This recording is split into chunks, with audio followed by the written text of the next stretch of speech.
From Las Vegas, Sandy Kastel and friends. Welcome to Sandy Kastel and Friends, produced by Michael Leonetti. Sandy Kastel has been entertaining audiences for years on stage, screen, radio, and television. And for the next 60 minutes, she'll be talking with local and international performers, artists, authors, celebrities, and more, with special features like women in music and arts, shopping at Smith's, cooking with Chef Michael, and staying fit and fabulous forever. Now, let's bring on the host. Here is Sandy Kastel. Hi, and welcome to Sandy Kastel and Friends Variety Show with Chef Michael. My special guest today is Major Miguel Reese, author of the Disabled Veteran Story. Hi, Miguel. Hi, Sandy. How are you? Or do I need to call you Major? No, ma'am. You're doing right. Okay, You're doing fine. No, Major. I do salute you, though. Yes, ma'am. Because this book and I'm is... supposed to return the salute. Oh, you are? Yes, ma'am. Oh, well, thank you. Well, this is a wonderful book. I love this. I mean, this is so important, you know, because we have so many of our veterans, you know, that have fought for us over the years and years and years. And, you know, we have to remember their stories. It's a and great what they story. did for us and their sacrifices. It's a wonderful story. I mean, they're great stories. There's 16 chapters and stories within stories. I know, and you gathered all these stories up while you were working at the VA hospital, right? Well, I was working over the years, and I was working at the VA. I work in the benefit department. Yeah. And I was a guy that released the monies or appoint someone to assist them in managing the monies. That's good. Well, we're going to talk about that, but first, see that gentleman over there? Yes. This is Chef Michael. And last night, we were at Siena's Italian Authentic Trattoria, and Chef Michael was behind the drums, behind the microphone. He was out in the audience. Oh, look at him. He wants that applause. He wants that applause. Okay, enough. Aspetta. I got to tell you, this gentleman has so much energy that he wears us all out. He is the driving force behind the band. We've got Chad Michaels on keyboards, Jimmy Molador on saxophone, Joey Vespi on drums, and Spider on bass. And it's just wonderful. And we had a lot of great guests that performed with us last night. And I got a chance to sing with them, too. So it was a lot of fun. And we had a great crowd.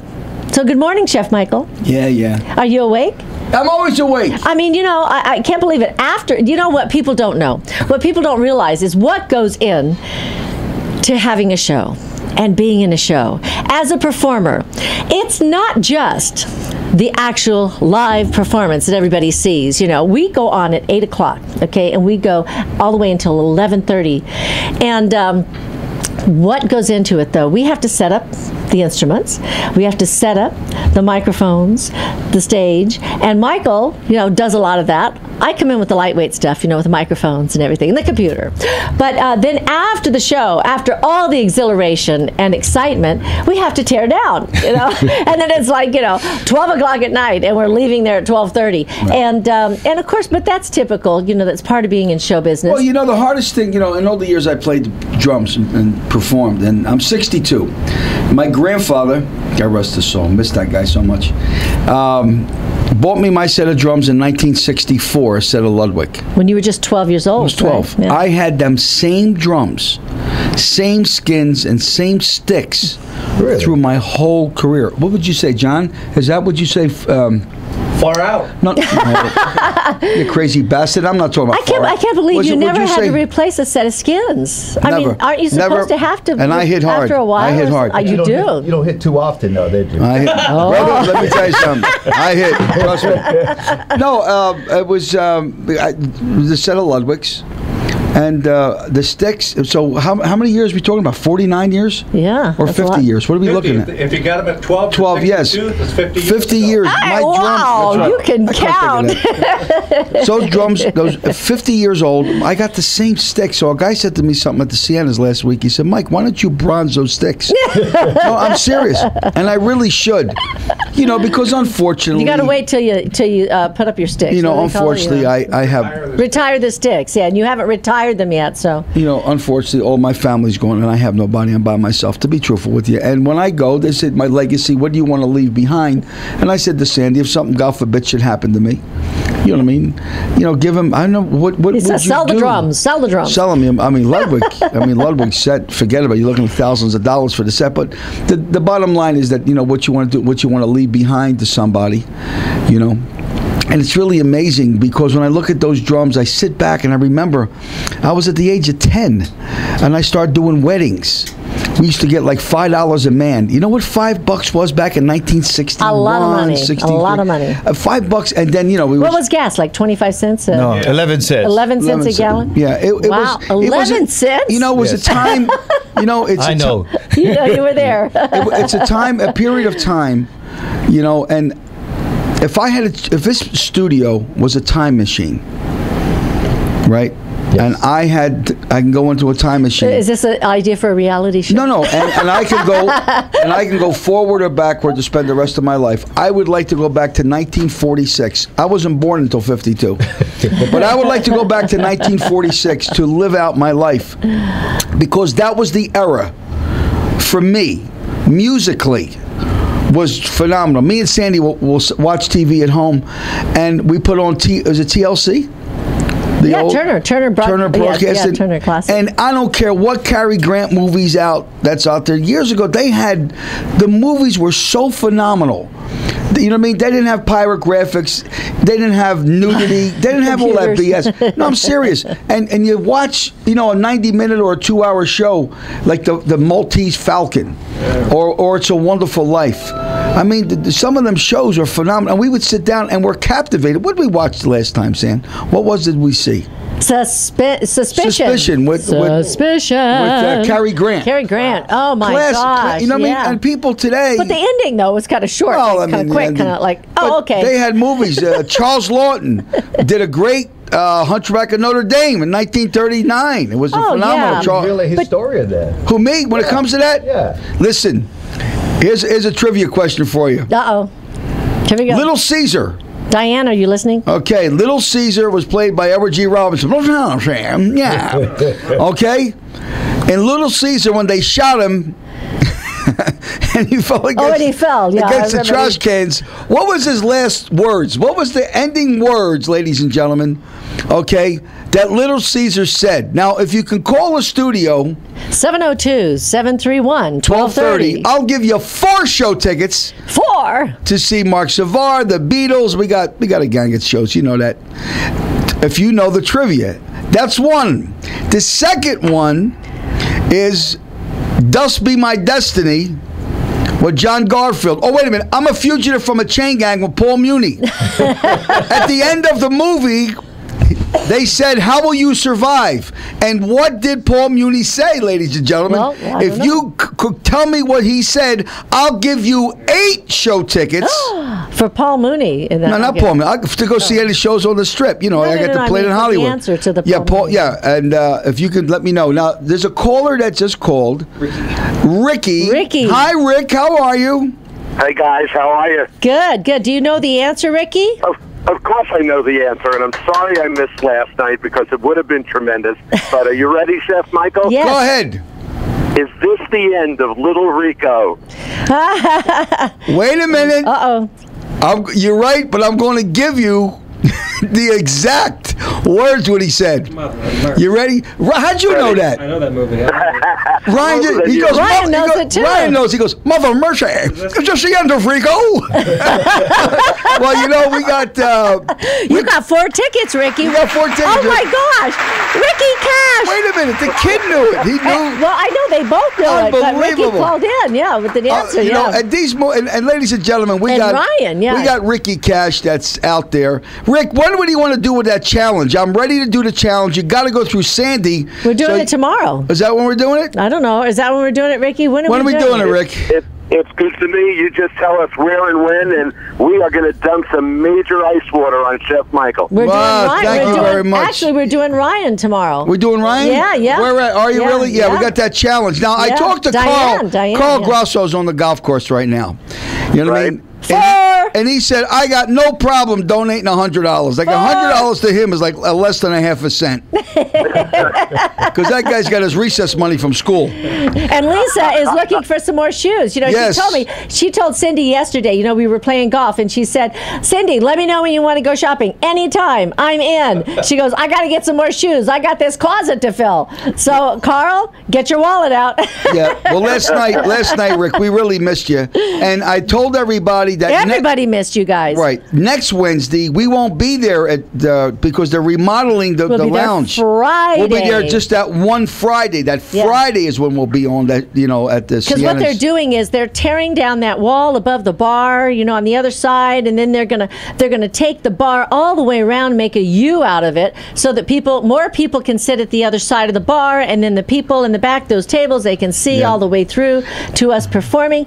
And so what they're going to do, Ricky, is they're going to have a grand opening again on Friday. On that Friday. And that is the 5th, I believe, the 5th of September. So 5th. everybody, we're going to be there Friday instead of Wednesday next week. So we'll be telling you all get your week reservations. Long, so, And because, like I Make said, your reservations now. One thing I say about Giancarlo and the gang at Sienna's. Giancarlo. My name is. I was seeing him last night. I said, John. I said, thanks. It really goes, my name is Giancarlo. I said, you told me 50 friggin' times. I know your name is Giancarlo. He's getting used to that now. I know everybody's busting his chops. Yeah, I know everybody's. But we're looking forward for Rick. We can do that thing tomorrow because I'm off, and today's a special day. You do a twofer. I'm going to the DMV today. But Ricky Cash, you are the best. We love you, my dear friend. You have added such charisma to the show. You and your partner Evan. I keep saying Evan. I want to say Evan Davis. Aaron Phillips. And that guy, he's about 6'4". He weighs about 740. He's a sumo. He's about 750. He is the I would hate to get punched by that guy. He's the nice. God bless you, my love. Excuse me. He's the nicest kid. I've never met a guy in my life that is as humble and as charming and as classful as that guy. Don't swell his head, Mike. No, I'm serious. You guys are the best. Well, he celebrated his birthday with us too. Wasn't that his 50th birthday? Big guy. That's big, right. Big sucker, when you had your birthday and Lisa and Joanne. It was always nice. And I'm not going to tease the Jews anymore. I was told lay off for a while. Don't joke around with the Jewish. Like that. No, I'm only teasing. I know that. But anyway, we got a great author here, and we love you. Yeah, and Miguel's looking between us both, and he goes, "What the heck hell's did going I on?" get myself into?" Go ahead. Go ahead. So anyway, what I want you to do is get a hold of Sandy.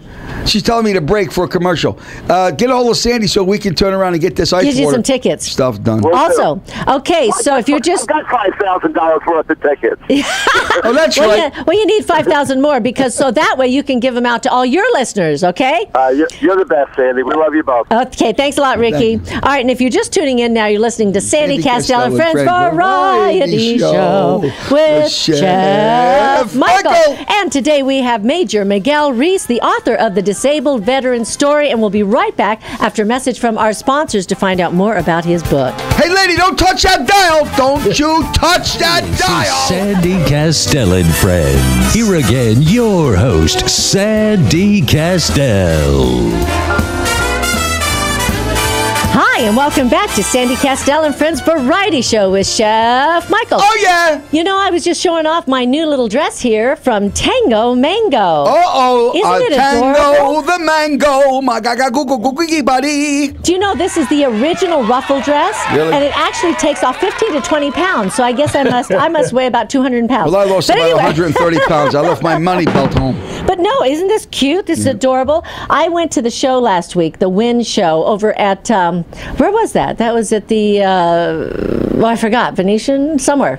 Anyway, went to the show, and I met a lot of these different manufacturers, and I met the gentleman from Tango Mango, and now they are one of our new sponsors, especially for radio and for TV. Well, how many more sponsors you want? That's right. We don't have time to talk sponsors. as it is. I need 1 million sponsors. Okay, Jesus, at least God. at $1 a piece, we could be millionaires if we didn't spend it all. We're already millionaires. Anyway, How much so more Tango money you wanna Mango, you can go to tangomango.com and you can give them a code SKF. Oh, not SKF. That stands for Sandy Kastel and Friends. And if you give them a promo code when you buy their dresses, they will also send us a check.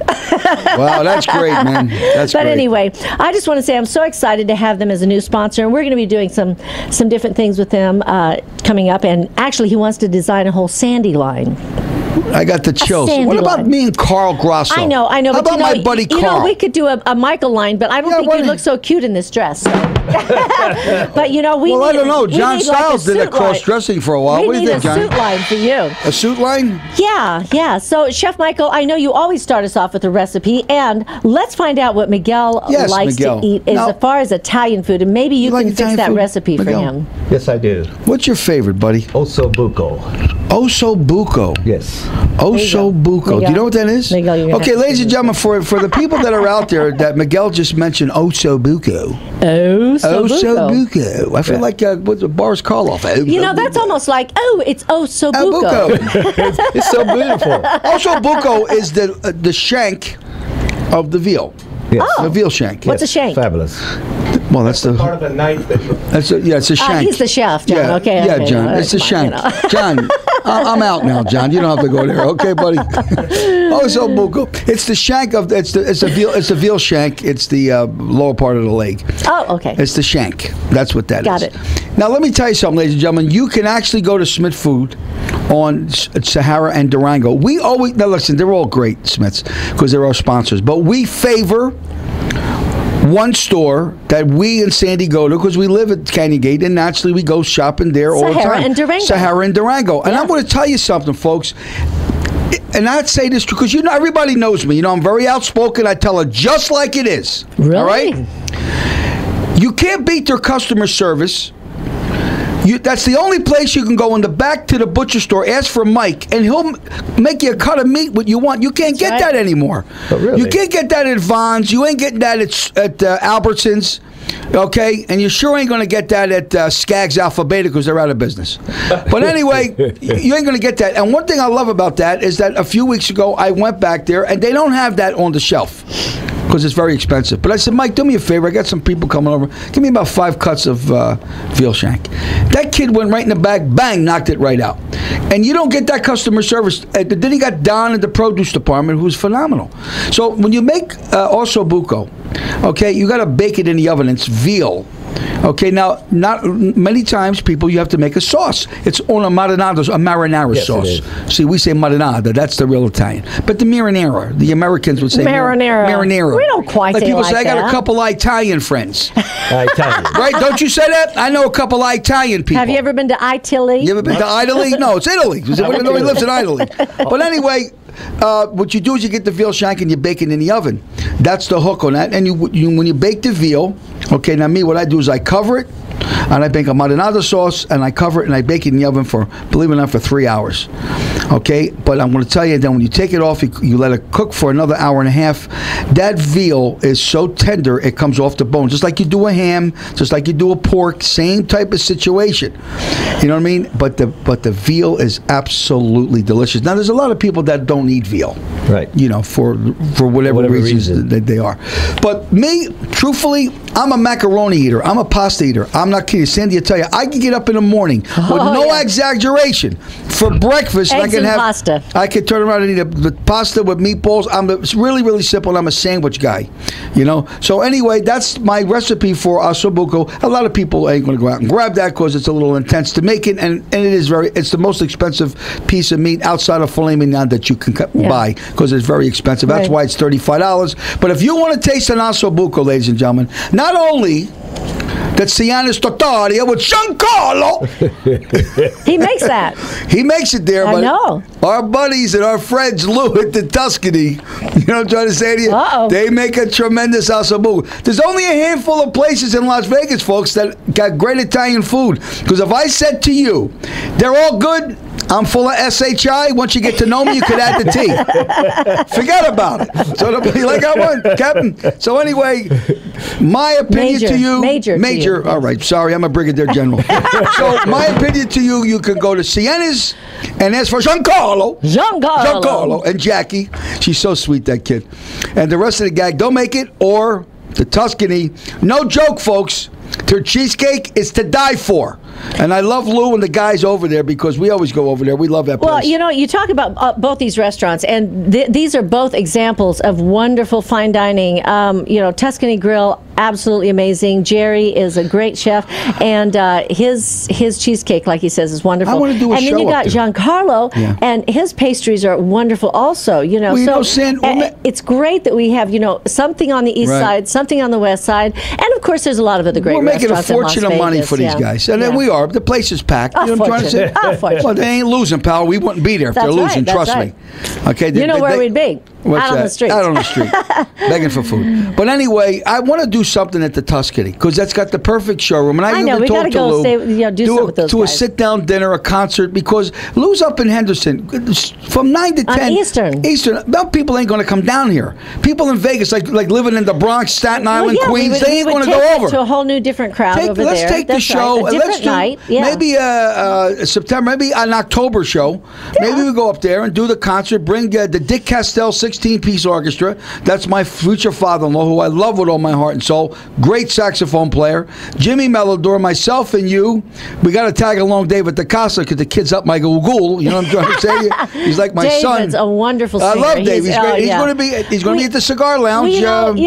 Saturday. At the West Wing Cigar Lounge. West Wing, yeah. You know, David is amazing because even though he sings all the Sinatra songs, he's not out there trying to be Sinatra. He's not doing a tribute to Sinatra. He just sings the songs, and he has his own twist on them. And he's a really wonderful singer, you know. Wow. And we love him and his friends and his family. And you know, I miss his dad. You know, I know his dad's. Well, been he busy, lost his you know. mom. He lost his I know mother, they've, you know, they've and- been, but you know, we Yeah. love those guys.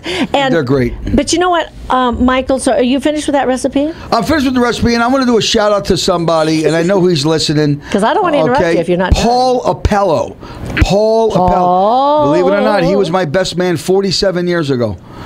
I never forgot it when I got married. And he gave me a gift, and it was $10, and I couldn't believe it, and I never talked to him. well, you know again. what $10 was at I'm that just time. kidding. You know, I mean, now gas was up to 25 cents by then, right? No, no. And I was at the Marina Hotel, and the drinks were 50 cents a piece. And this Oh, is my gosh. before I got Same as a the gas- wedding. And he said to me, "Mike, are you sure you want to do this? And if I could turn the clock back, I swear to you, if we knew what the future, how many things we wouldn't have done." When you think about Yeah. it, you know Or what I'm how trying many to say things to you would have done. How many things I would have done? You have done it differently. Well, you know, I would have done it differently because, you know, like I said, when I first came to Vegas, I was a cocky son of a man. I'm telling you something. I had a hit record in Philly. He's so subdued now. Yes, I am. You know, and naturally, my idol is Frank Braglia, who's the greatest businessman in the world, who I work for today.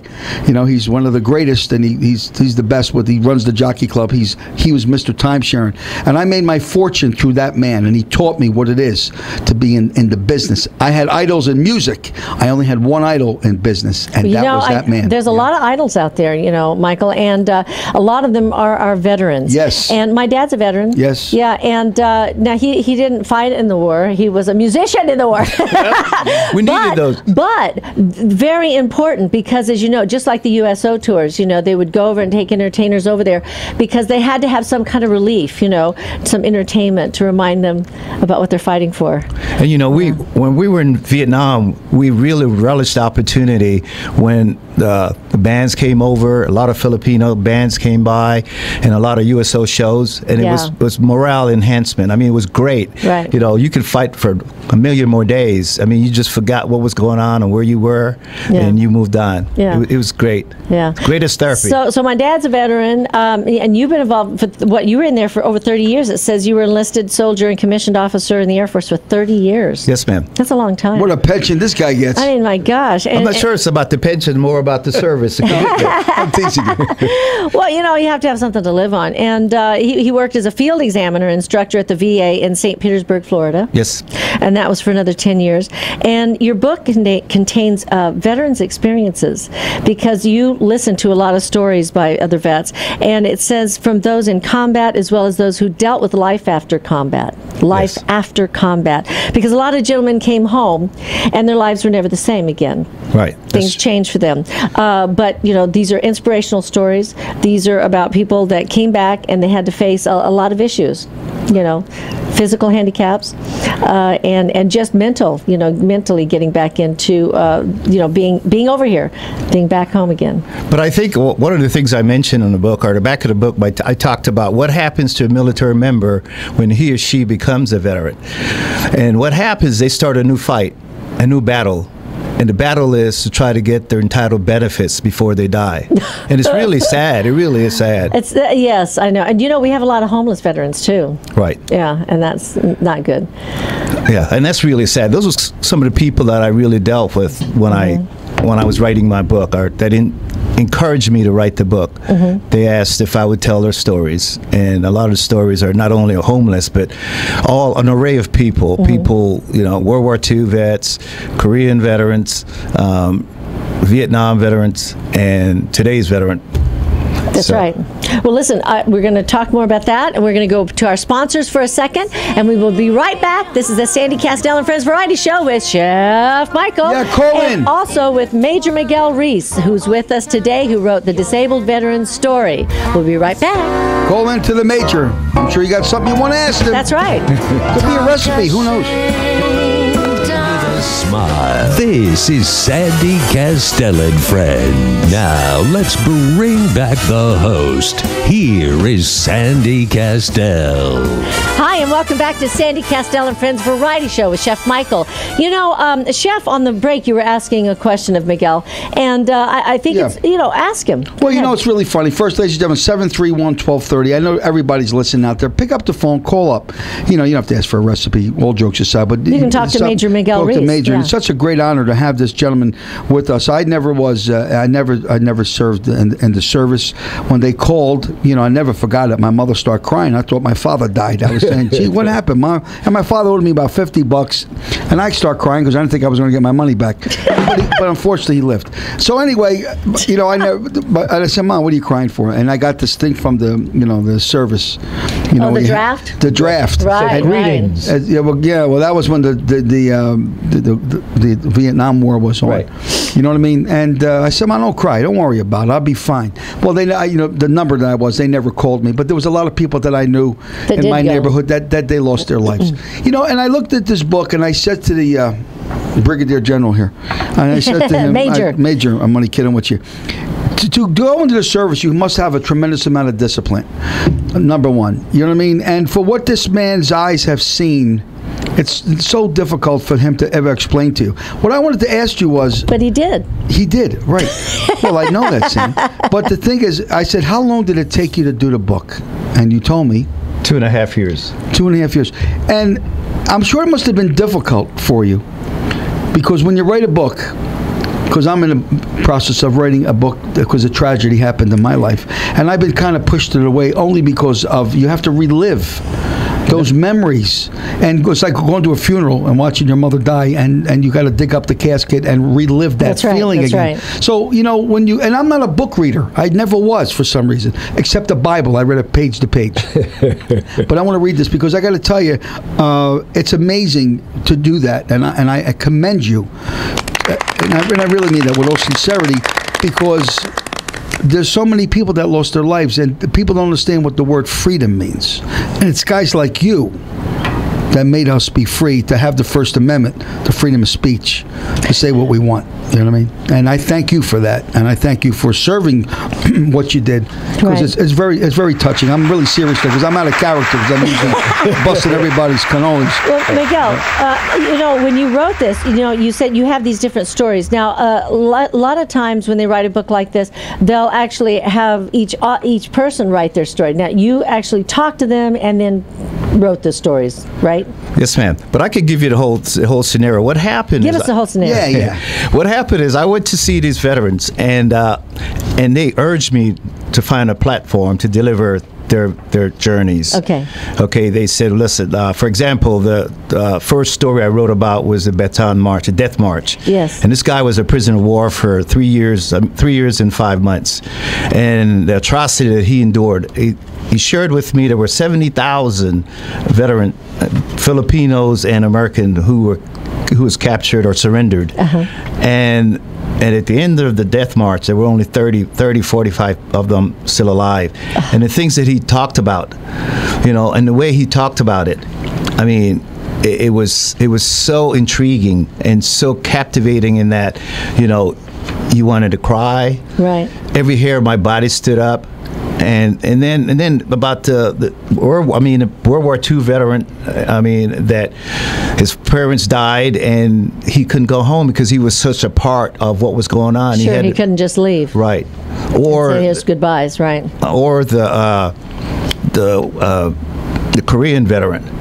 Talked about how cold it was in Korea, or the first female pilot, and she talked about standing on a cracked floor and seeing the glass ceiling and can't reach for it. If you jump and you miss, how far back you'd go. Right.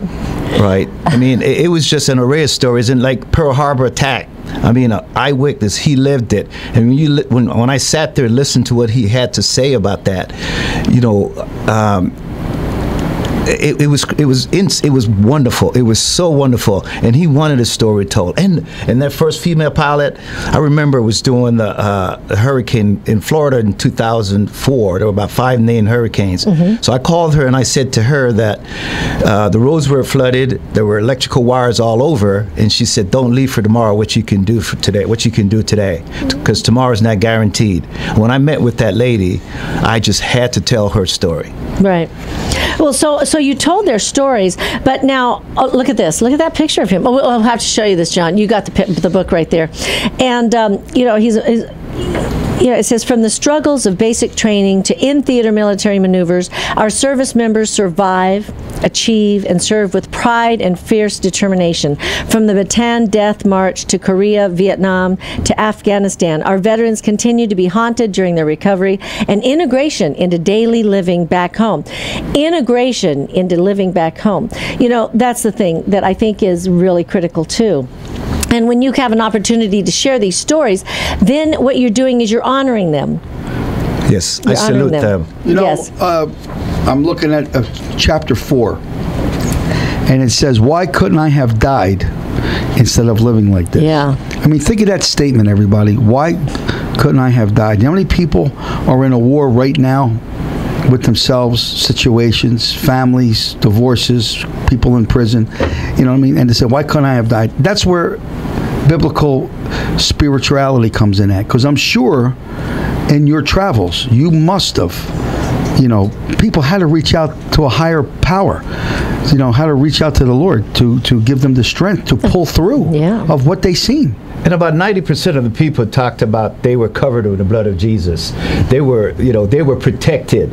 It's interesting that you brought that up, because oftentimes people in fighting a war or can't imagine a guy next to you get shot. Or in my case, when I was in Vietnam, I was in my bunker.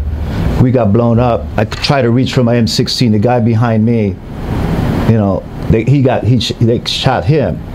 Right, and so you wonder forever and a day, why me? Right, why me? Oh, the guy in that story, he came back from Iraq. He had spent a tour in Iraq, Afghanistan, and he came back home, and he got injured in a motorcycle accident, and the VA did not want to pay him. And he was horrible to his parents. He thought that, because I started to talk about the third child syndrome. Right. I learned a lot about the middle child syndrome, in that they always believe that they are the left out child, and in this case, they feel that way. Yes, they do. Right. They do. It's very interesting. But anyway, in this case, at the end of the day, I assured him that feel sorry for himself is not the remedy. It's not the solution.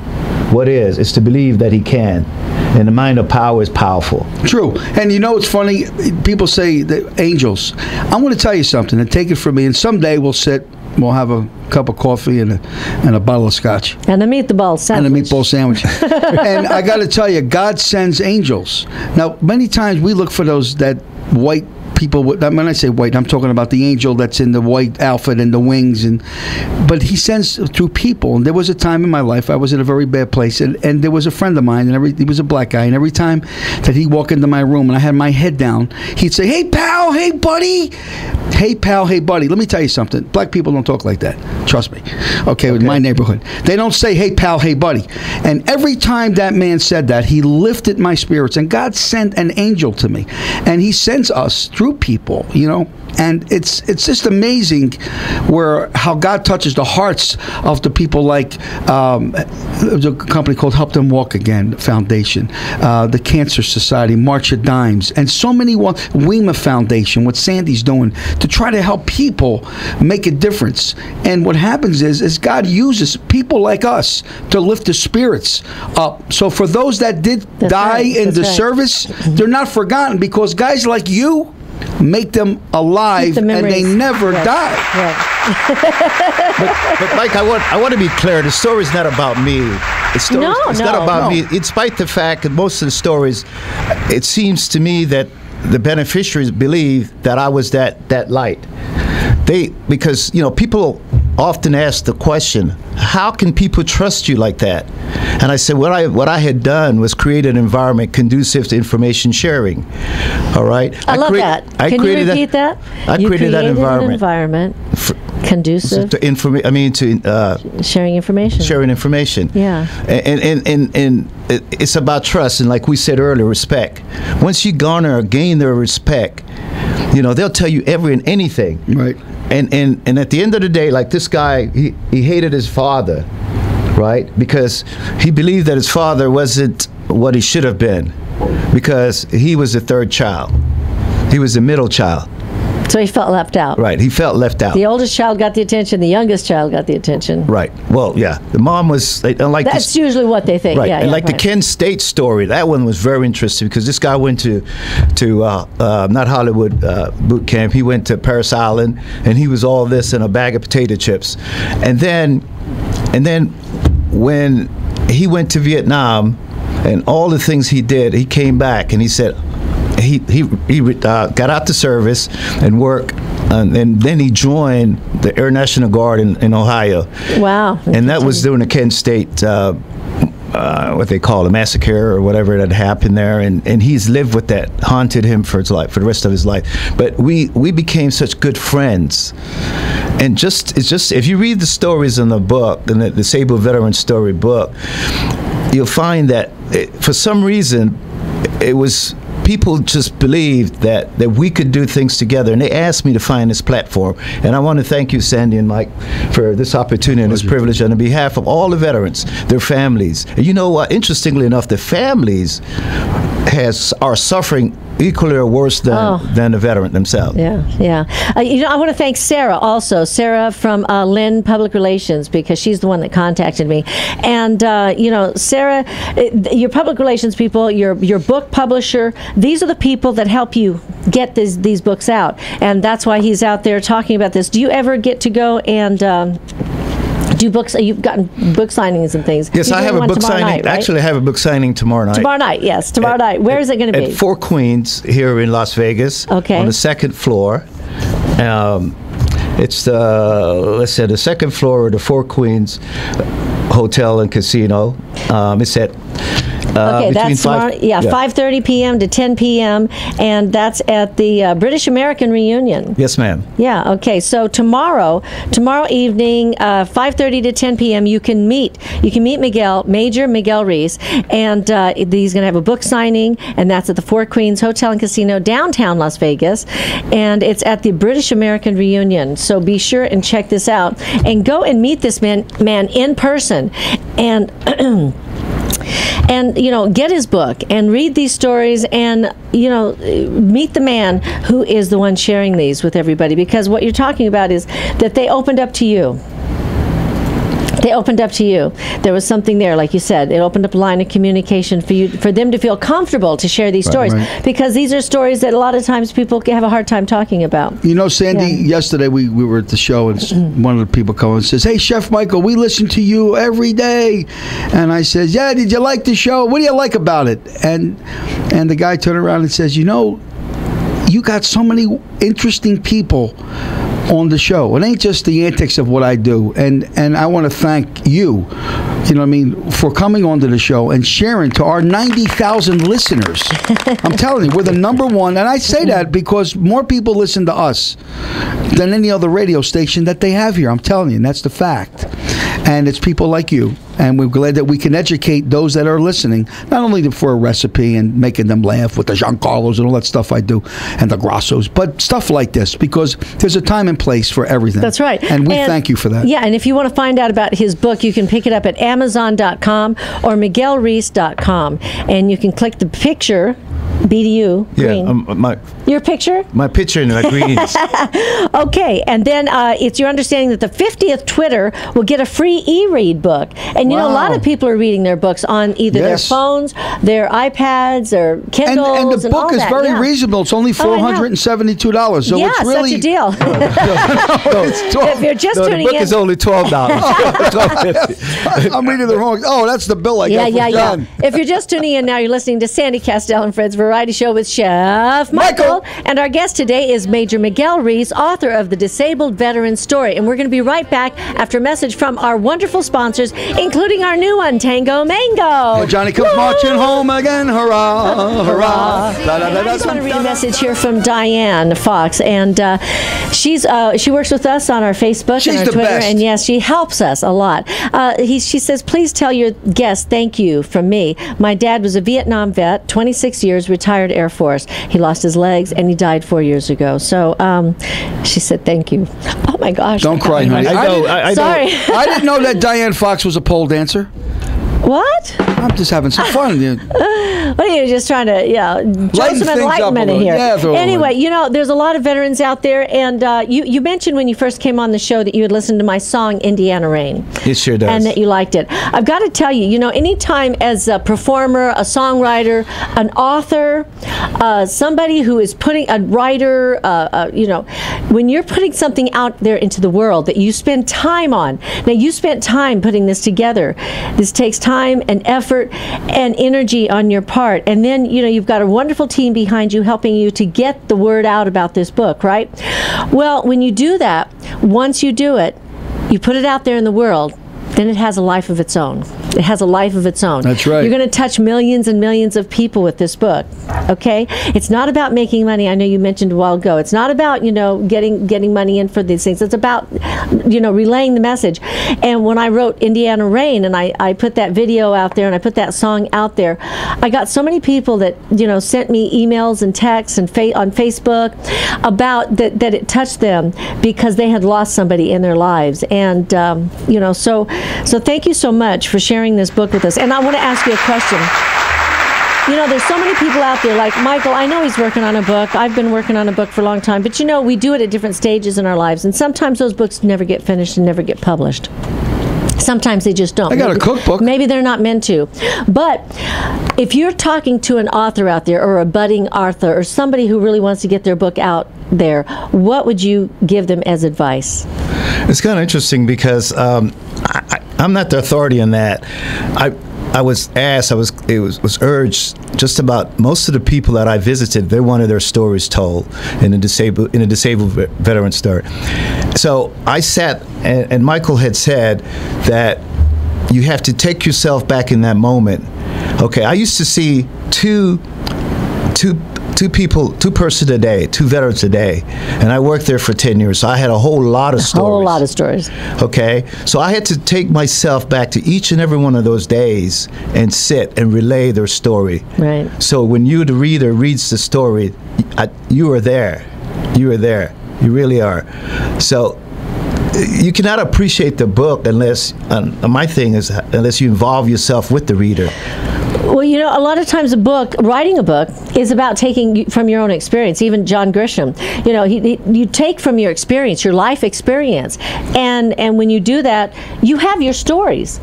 You have your stories. It's just about putting them down on paper. And like you said, that's what you did. You took those stories and put them down on paper instead of just letting them lie there somewhere. But you got it out. How did you get your publisher? Well, a friend told me of a friend in Minnesota. I live in Tampa, Florida, and he told me of a friend in Minnesota because I had been working on it for, like I said, 2.5 years. And she said, well, check with this. Check with Sarah, or check with Bonnie Anderson, and Bonnie edited the book. I mean, we're true partners. I mean, she really, really challenged me to explain things because for some of us who's been in the military for, in my case, 30 years, the only jargon you know is the military jargon. The only language you speak is the military language. But you need to speak to the public. That's right. So the questions that I didn't have, I mean, the answers that I didn't have, she asked the questions. And so as a team, we put the book together. Yeah, editing is very important, just like in movies. You know, Right. they say some of the best, some of the pieces. What makes a great movie is the pieces that end up on the floor, because then it edits that out. You know, the periphery stuff that doesn't need to, you know, that doesn't have to be in the show, because otherwise the movie would be 4 or 5 hours long. You know, so you have to edit down. Right, but Bonnie did and get to the point about what makes sense. But Bonnie just really challenged me. I mean, she asked the hard questions. So working with a good editor, Right. And obviously, you were edged on. You were edged on to write this by the people that wanted their stories out there. I made a moral and ethical commitment that I had to put the word. I had to share their stories. Right. And the thing about it is, if you go to MiguelReese.com and read the book, once you get into it, for some reason, the words that the critics are saying that they can't put the book down, can't put it down. That's great. It's so enticing. It's so great. compelling. You know, it's the same way with my cooking. When they eat my meatball sandwich, you They just can't can't put put the it. They can't put it down. It's true. They keep going back for more and more and more. Just ask Lisa Grasso. She'll She tell says, you. Oh my gosh, I can't stop eating. The billionaires. You know, and that's the thing. So I just want to thank you so much, Miguel, for Okay. being here today with us on Sandy Kastel and Friends Variety Show. And I want to encourage everyone to go out and see him tomorrow night at the Four Queens Hotel and Casino downtown, and that's from 5:30 to 10 p.m. at the British American Reunion. See this gentleman, get his autograph, but listen to his story most importantly, and get the book. Buy the book. Thank you so and much. support I can't him thank you for what he's doing. On behalf of the veteran community, especially the dependents, because as I was saying earlier, dependents really are the ones that suffers. You know, and in the book I wrote about the Coast Guard story, and in the Coast Guard story, it talks about the suffrage of the dependents. Well, we support our veterans and the families, and we appreciate everything they've done for us, and we can't thank them enough for that, and thank you so much again. And tomorrow night then, 5:30 to 10 p.m. at the Four Queens Hotel, meet Miguel Reese and the author of The Disabled Veteran Story. And tune in tomorrow again. Tomorrow's Friday, right? Tomorrow's Friday. We got some great guests tomorrow. We got Carl Gambino coming in. Yeah. Okay, the Spilotro brothers, and Joey Madarazzi, and Frankie Marinara, and Muscles Marinara, and Jimmy the Wrench. So you never know what to expect here on Sandy Kastel and Friends Variety Show. Yeah, baby. Have a great day, and we'll see you tomorrow morning. Okay, bye.